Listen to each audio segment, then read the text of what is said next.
This week on The Watchman, we are in Paris, the City of Lights, to bring you the inside story on the rise of Islamic terrorism in France. Over the past few years, this country has been struck again and again by ISIS-inspired terrorists. At the same time, anti-Semitism is on the rise. This week, you will learn about France's struggle against terror and the struggle of the Jewish people in this country. It's only with Christians United for Israel and only right here on TBN from Paris.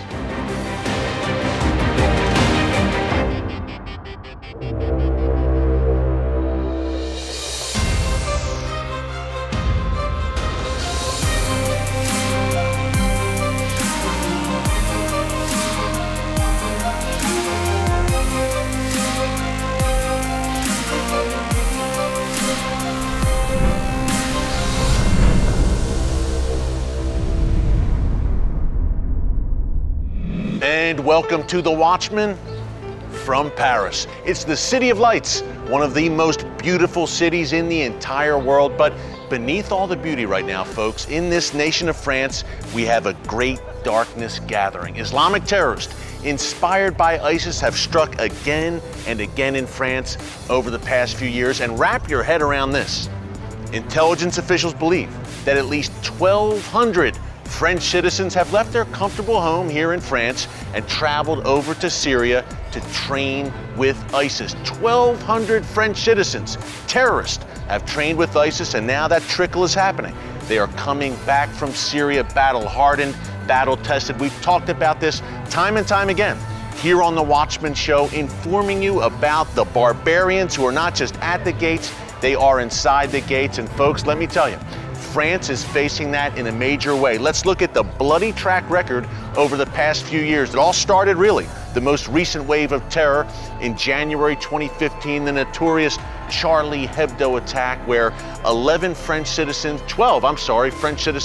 were killed by a pair of Al-Qaeda-inspired terrorists. That same week, a Jewish market right here in Paris, not far from where I'm standing right now, not far from the Eiffel Tower, was attacked by an Islamic terrorist. 4 people killed. That was the beginning of what's been a long trail of terror over the past 2.5 years here in France. Fast forward to November 2015, the Bataclan nightclub attack. A team of ISIS terrorists equipped with assault weapons murdered in cold blood 130 people who were enjoying a concert at that theater. Then we go to the Nice attack in the summer of 2016. Yet again, an ISIS-inspired terrorist plows a truck into a crowd of pedestrians on a crowded summer night, killing over 80 people, wounding many more. And then again, at a Catholic church in northern France, a priest was beheaded, yes, beheaded, by 2 ISIS terrorists. It's no wonder, considering the list of horrific events I just ran down for you, it's no wonder that this nation is under a state of emergency right now, where there's always the fear that a terror attack is imminent. We've had several foiled attacks right here in Paris. We've had plots broken up, thank God.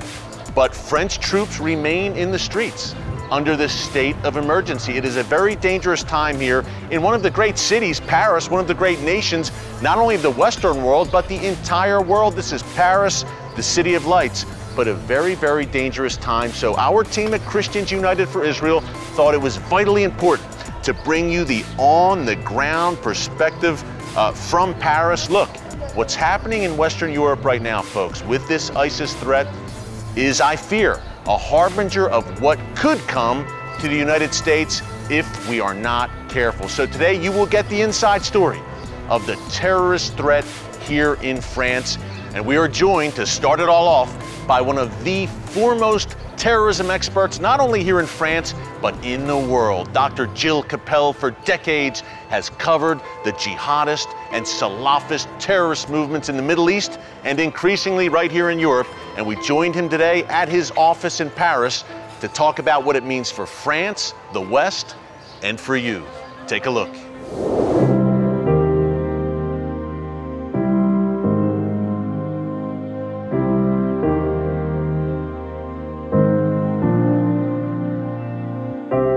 Tell us the latest on the threat level here in France. How severe is it?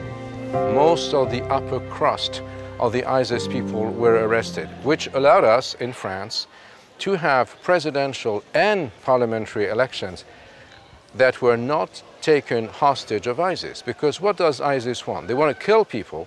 Killing people is easy. But what is their aim afterwards? The issue is to mobilize fellow Muslims in, under their banner, because what they say is, look, we're going to attack crusaders, apostates, and what have you. So the crusaders and the apostates, quote unquote, are going to retaliate against Muslims indiscriminately.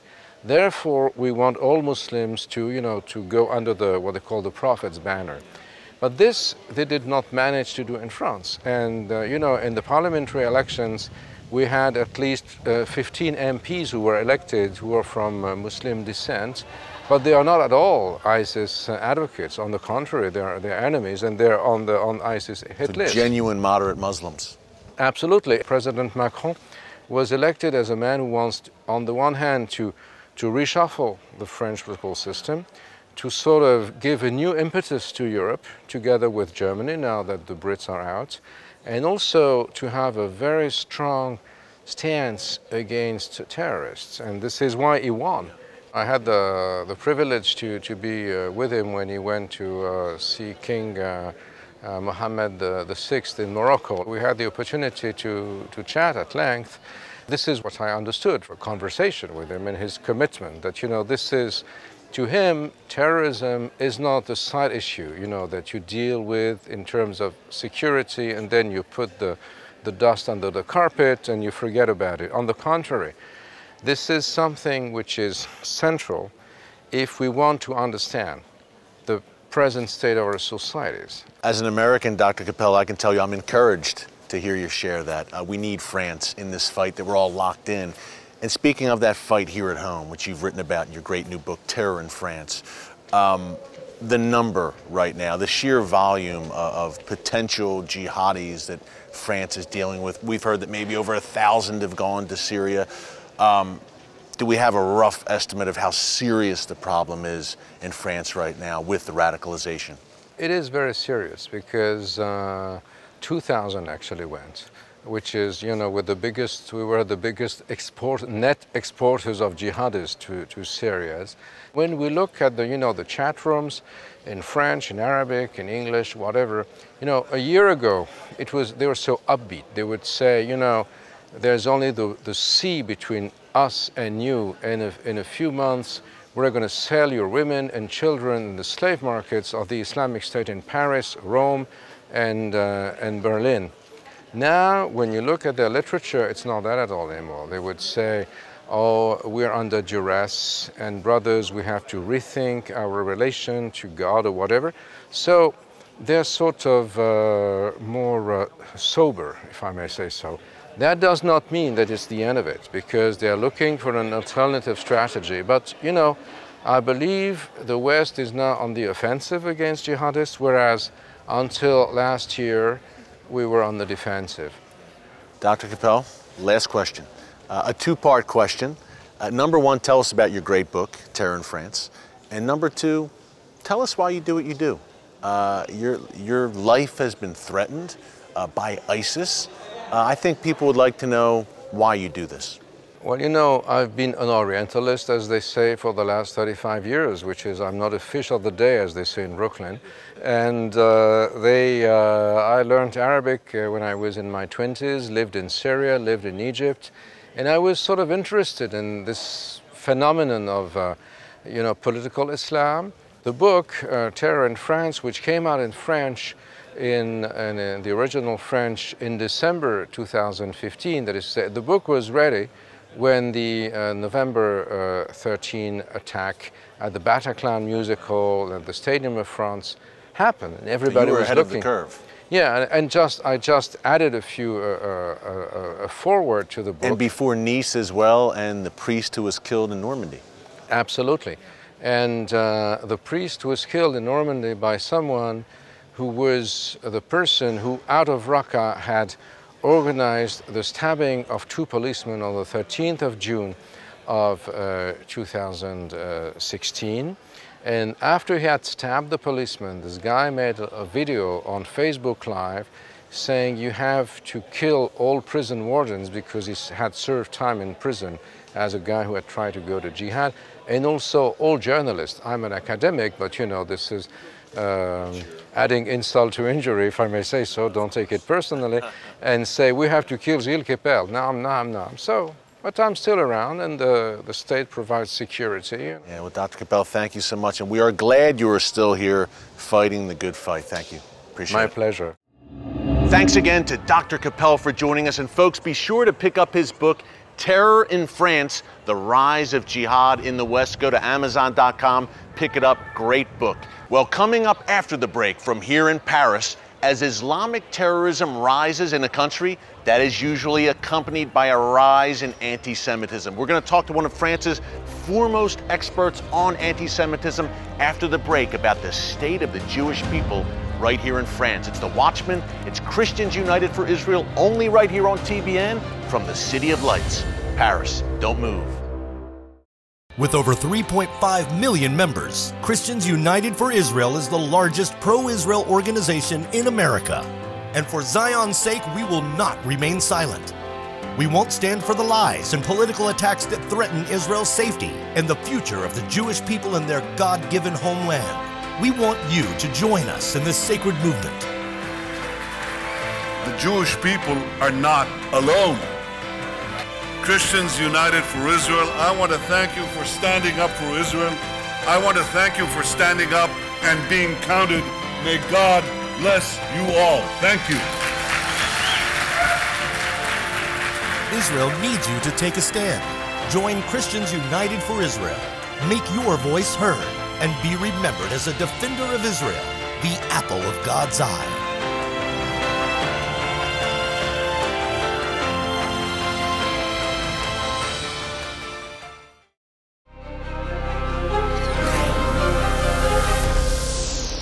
And welcome back to The Watchman from Paris. Not a bad view. Well, France has the largest Jewish population in all of Europe.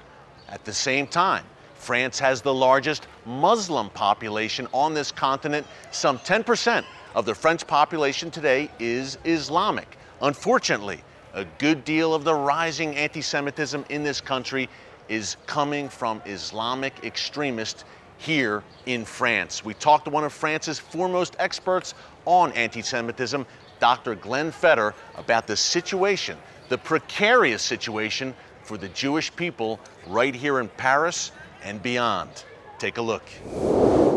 Number one, tell us about the trend recently of French Jews and a large Jewish population here, largest Jewish population in all of Europe here in France, but we see more and more Jews immigrating to Israel. Tell us why that's happening.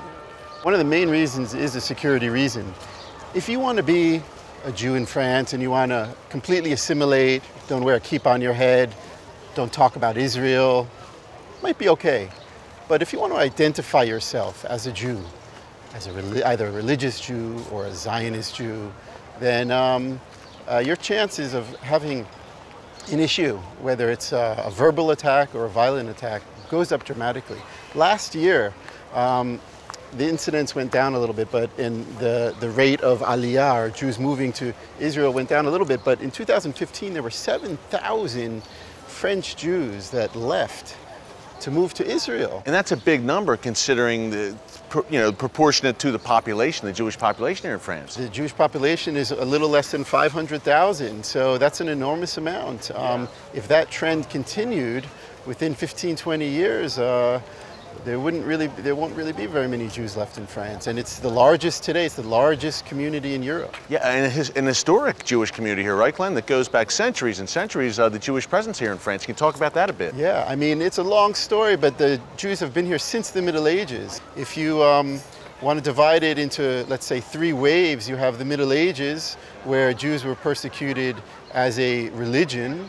You have World War II, where they were persecuted as a people or ethnicity, and now you could arguably say that the 3rd wave is coming or already here, where Jews, I believe, for the most part, are being persecuted as a nation, because most of the anti-Semitism is coming in the form of anti-Israel propaganda. You've been based here in Paris for 10 years, long stretch here. You're American-born, obviously. I want you to talk a little bit more, if you can, about daily life for the Jewish people here in France and some of that harassment. You mentioned, look, they can't wear a kippah, they can't wear maybe a prayer shawl on the streets.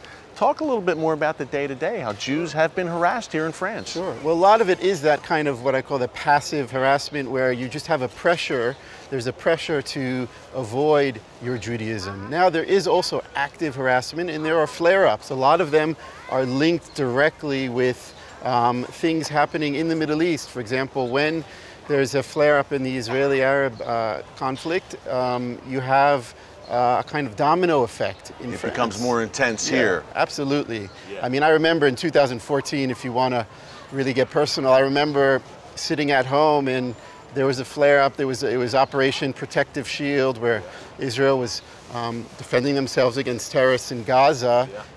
And there were riots of largely young Muslim men that were just roving around Sarcelles in some of the northern suburbs and attacking Jewish shops, synagogues. And I was on social media, and a lot of my friends, you know, they were kind of following it. And at one point, Eric, I actually contemplated taking the mezuzah off my door. I never thought that I would actually have to do something like that in the 21st century, to actually take the mezuzah, you know, which is really a sacred symbol. Of course, ancient sacred symbol of the Jewish people. Every Jewish person, obviously, on the door frame outside the door of their home puts a mezuzah. You see that in Jewish communities around the world. But Glenn, this is stunning to me, and I'm sure our audience, that this was 2014. You're living in Paris, one of the great cities of the West, yet you have to conceal your Jewish identity, and we're in 2017? And the irony is that really, France was the first country where Jews were emancipated.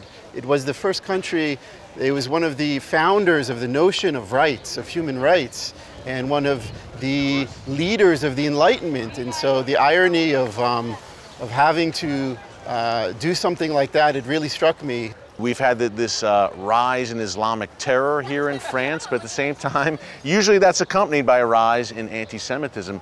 Talk about that link. Look, it's undeniable that much of this anti-Semitism is being driven by radical Islamists. Not all Muslims, obviously, in France, but there is a vocal faction of radicals here who are pushing some of that anti-Semitic activity. Sure. I mean, even if you have less than 1% of 10% being radicalized, 10% of millions of people is a very high number. This is going to make, I think, it very difficult to raise a family in France and really have a very happy future. Yeah, for the Jewish people, it's a sad thing, Glenn. It's the most ancient poison, right? Anti-Semitism rearing its head here in a major way. But thank God we have you on the front line sounding the alarm about it. Glenn, thanks so much for letting us join you here in the beautiful city of Paris. Thanks, Glenn. Thank you for all your great work as well, Eric. You too, Glenn. We appreciate it, my friend. Up next, with anti-Semitism rising in Europe, we look back at an earlier wave of violence against the ancient Jewish community of Iraq and how one man lived to tell the story. Don't move. Israel is under attack. The Jewish people in Israel face terrorism, boycotts, and worldwide condemnation every day. While Israelis try to raise their children in peace, their enemies plot their destruction. Christians United for Israel is speaking out to defend Israel from these relentless attacks. CUFI works with Congress and the White House to ensure America has Israel's back. We are making Israel stronger and her people safer. Join Christians United for Israel as we stand up for Israel in Washington, D.C., in all 50 states, and on hundreds of college campuses. Show the people of Israel they are not alone. Join the largest pro-Israel movement in America when you sign the pledge to support Israel at www.cufi.org/decal. We'll send you this CUFI car decal as your free gift when you pledge to stand with us as we make Israel stronger and her people safer. Add your voice to the millions of Christians speaking out for Zion's sake. And welcome back to the Watchman from Paris. We're talking this week about the rise of anti-Semitism here in France, but this is no new development globally, unfortunately. An exciting new initiative here at Christians United for Israel called the Mizrahi Project. is highlighting how the Jewish communities of the Middle East and North Africa were chased from their ancestral lands. Folks, this is powerful, powerful stuff, and it is a story that you might not have heard. Take a look.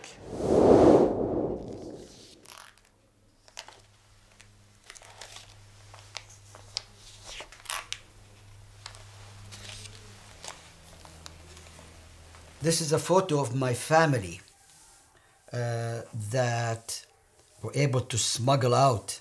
That was me in this corner here. And the picture is my father and my mother, my 3 years older brother, Yaak. My Arabic name is Yusuf. I was born in Baghdad in 1930. So in the 30s, anti-Semitism began to grow. We brought up not to challenge a Muslim. If somebody says bad word to you, don't challenge, because it will become worse to the Jews. The Muslim mobs went into the rampage, looting and murdering Jews. This is in Arabic, the name is Farhud. In English, translated as a violence disposition. They stopped the minibuses. We didn't have big buses, all it was minibuses. Singled out the Jewish passengers. They robbed the men, they slaughtered them, they raped the women, and they threw the babies in the river. I was frightened, but my older brother didn't say anything. They said, it's okay, don't worry, everything is okay. But I knew there's something wrong. With this persecution worse, we left. I succeeded to smuggle out from Baghdad to Iran. The smugglers take one of these boats and made a false room, 10 feet by 10 feet and 2.5 feet, and they covered it with hay. So we were 16 of us in that room. We stayed overnight in that tributary river, and we stayed the whole day hiding in that dark room. And from Iran, I went to Israel. When I arrived, I kissed the ground, and first time I smelled the freedom of fresh air. In the 40s, in Iraq, there was 135,000 Jews living. In Baghdad, there was about 90,000. Today, there's none. When I arrived, I went to the refugee camps, but we never stayed because we looked for the future. Whenever we settled, we became part of the country, whether US, England, Europe. We are proud to be part of this country, the citizens. We don't live as a victim. Living as a victim is a miserable life. اسمي يوسف ساسون. أنا كنت لاجئ من العراق.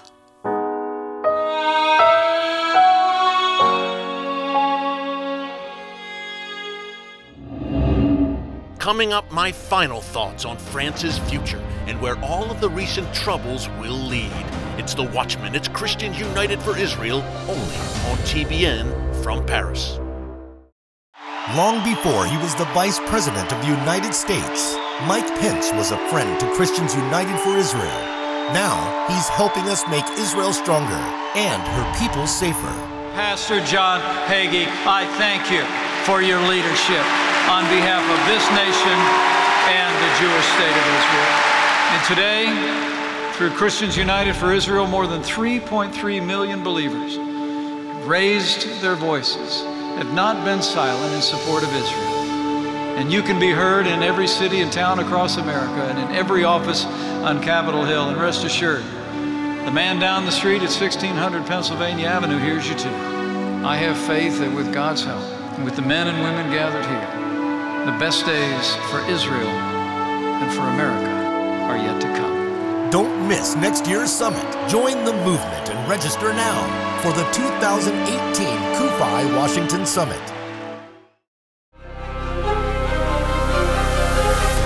And welcome back to The Watchman. We are wrapping up from here in Paris, France. And folks, this is such an amazing and historic city. But right now, as we've told you throughout the show today, Paris is up against it. This city at times, and this country, France, have been under siege over the past few years by Islamic terrorists, in particular inspired by ISIS. ISIS has been, sad to say, a global phenomenon that has spread to Western cities, and Paris, really, more than any other city, has borne the brunt of it. At the same time, we have that nasty, nasty ancient poison of anti-Semitism that has been on the rise in this country. So what are we to do in the U.S., around the world? What is the body of Christ, Christians United for Israel, America's largest pro-Israel organization, 3.5 million members, growing every day? What are we to do? How can we put our faith into action? Well, the book of Isaiah chapter 40 says that we are to comfort God's people, Israel. That is what we need to do, folks. First and foremost, pray for this nation. Pray for France, a country with such a rich history, an ally, a Western ally of the United States. Prayers for France, prayers for Paris, prayers for the Jewish people in this country, still the largest Jewish population in all of Europe, but precarious times right now. We as Christians need to stand in the gap, fill that void, and lift the Jewish people here up in prayer. And while you're at it, pray for the peace of Jerusalem. This is what we do. At Christians United for Israel, we stand in the gap for Israel and the Jewish people. We serve as watchmen and watchwomen on the wall, bringing you the truth about what's going on in Washington, D.C., Paris, London, Jerusalem, and beyond. So join our movement, America's largest pro-Israel organization. It is a movement, folks, a mighty move of God for such a time as this. You see the website, you see the phone number on your screen. Call, visit the site, and join this movement. Stand up and be counted for God's people and God's land. Well, thanks for joining us this week from the City of Lights, Paris. Until next time, God bless you. And remember, never hold your peace.